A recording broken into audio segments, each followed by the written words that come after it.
Vidalia onions are a rite of spring, like baseball season or opening the swimming pool. This time of year, they're already in the ground, and they have been for a little while. Cliff Riner, the chairman of the Vidalia Onion Committee, we kind of always have the assumption, we go on the faith, those onions are in the ground, everything is fine. Come about middle of April, we're gonna have all the Vidalia onions that we could possibly love, but it's not always a sure thing, is it, Cliff? No, it's a loving deal. You've got to love it to be in it. So we had a great planting season. The weather was just beautiful. All of the growers, including our farm, were just benefiting from that. And now that happens in November, December, all those little transplants. That's right. Countless millions, y'all know how many millions, we don't, are set out by hand. That's right. Every hole matters because every hole is a plant. And most people are into 80,000 plants per acre. Up to 100,000 plants per acre. Wow. And so if you got 12,000 acres, I don't know how to do that math, but it's a lot of onions. And so we're excited. They're in the ground. We had a great time doing that. And that usually gets us off to a great start. And then, they're dormant. They're overwintering onions. So we want to kind of let them go through a dormancy during the peak of the winter. We're in winter now. The solstice has passed, and we're going to be getting in through the cold, growing some roots. And then as the days warm and the days lengthen, we're going to see a spring emergence. And at the beginning of spring, in April, those things just get ready and taste so good. So it does come with a roller coaster ride. Being we grow them in winter, we have cold weather. Right. And so some days it's colder than others, and we see these fronts and it gets scary, but that's part of the deal. We got to love to do it to keep doing it. Now, we had some exceptionally cold weather. Georgia saw cooler temperatures over the last few weeks than they've seen in several years.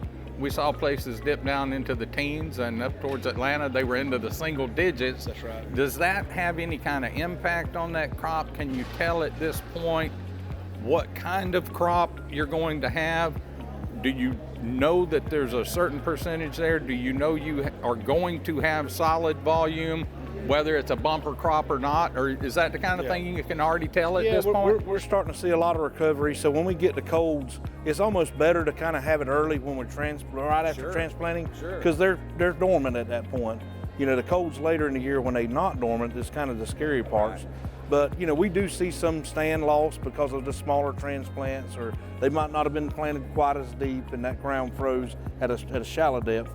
But that's why we plant them that deep. There's a history and a tradition. We've learned these lessons, and the reason we plant a certain depth is because of cold weather. Right. Otherwise, we plant them shallow. And you always expect something. That's right. You plan for something to come along to take a nip out of that crop. That's right. You're not ever counting on harvesting every onion that's planted. That's correct. Yeah, we have to have some loss with our deal.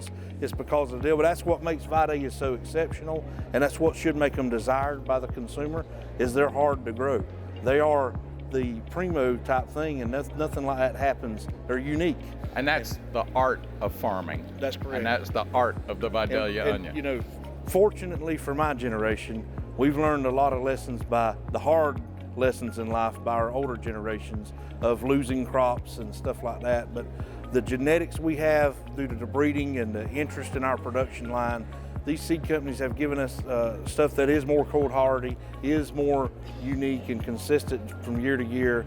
And we select those onions in our region when we have cold weather. So it keeps getting better and better. And going forward this year, we've seen a recovery of the past, say, 20 days since the cold. And every day they get better. So I think the good weather we've just experienced, the warm, mild weather, has been just as good for the onions as that 3 days of cold weather. So the Lord's been blessing us. That said, like all farmers, Vidalia growers will be nervously watching the thermometers, clocks, and calendars as they tick on down to mid-April, and we get that bounty from Vidalia again. In Savannah, I'm Chip Carter from Where the Food Comes From, reporting for RFD-TV.